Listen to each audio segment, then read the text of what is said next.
what we saw last night in terms of the AllStar voting, because the NBA announced the All-Star game starters yesterday, and once again, LeBron James and Kevin Durant will be the captains of the two teams. The two earned the honor by finishing with more fan votes than anyone in their respective conferences.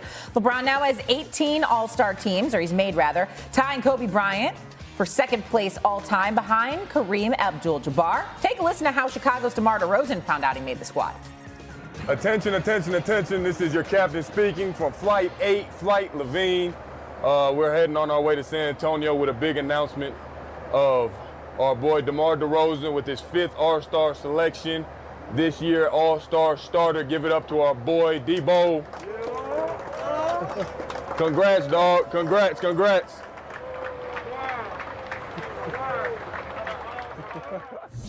Usually you hate listening to announcements before you take off. That's a worthwhile one. All right, so along with DeMar, the East starters include Trae Young, Joel Embiid, Giannis, and KD. KD's probably not playing with that sprained knee ligament, but nonetheless, he made it. In the West, LBJ ties Kobe Bryant by being named an All-Star for an 18th straight season. Shae, you already mentioned that one. Worth noting again. Andrew Wiggins, first-time All-Star, as is Ja Morant. Wiggins probably making the biggest splash on these rosters. Morant is a 4th All-Star in Grizz history. So there's a look at your entire list. And here's Ja Morant expressing his emotion, going to Twitter. That's what we do nowadays. Blessed and thankful, my fans. I appreciate you. Love the Memphis, Murray State, the gang, organization. Couldn't do it without y'all.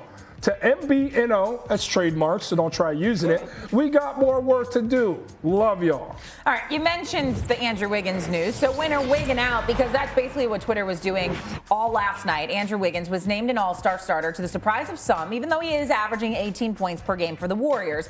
Wiggins is the 3rd first-time All-Star to be named a starter in his 8th season or later, and he said this: "It was mind-blowing. I thought I was dreaming for a second." And that's when he found out the news, Jay. I thought I was dreaming too when I read that. Loser. What are those? Here's the jerseys for the All-Star game. A lot of people feel like they look like those pennies you had to wear in high school gym class for flag football. And a lot of people are thinking this is the best design you can do in 2022. I mean, we are building hotels on Mars, aren't we? We can't figure this out. All-Star players deserve a little bit.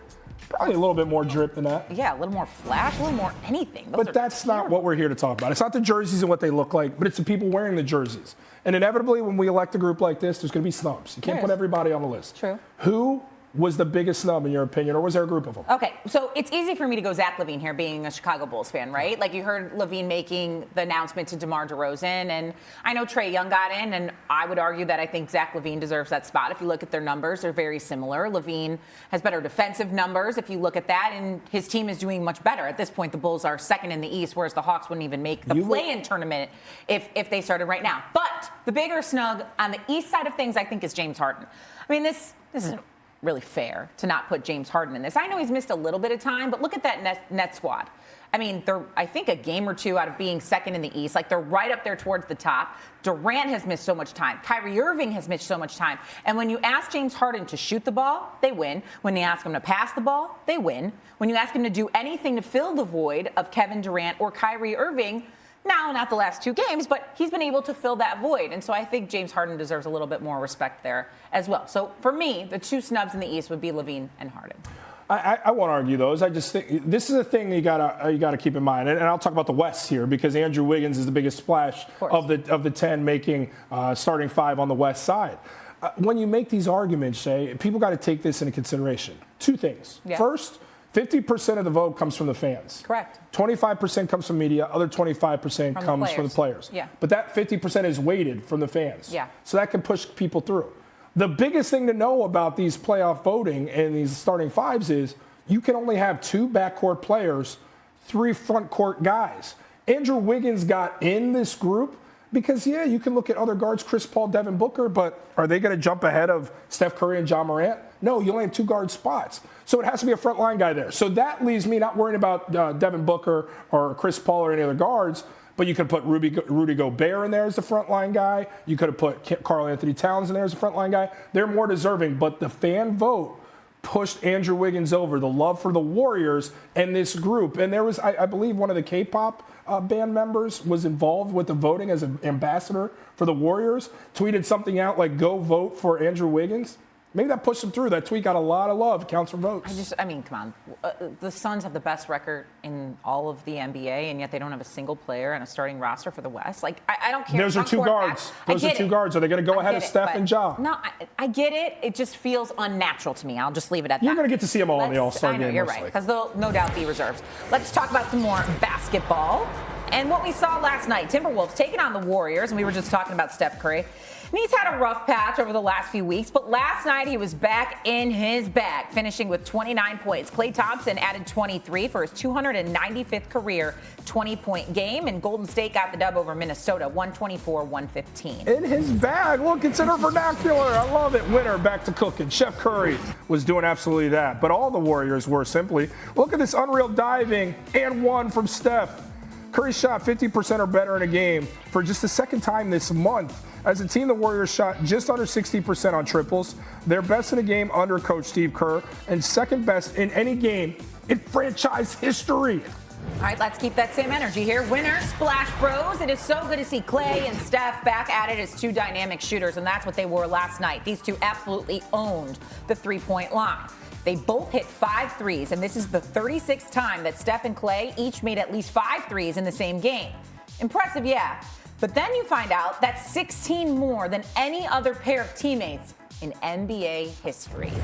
Top story, Sixers hosting the Lakers. LA missing LeBron due to a sore left knee, so you know what this was going to turn into.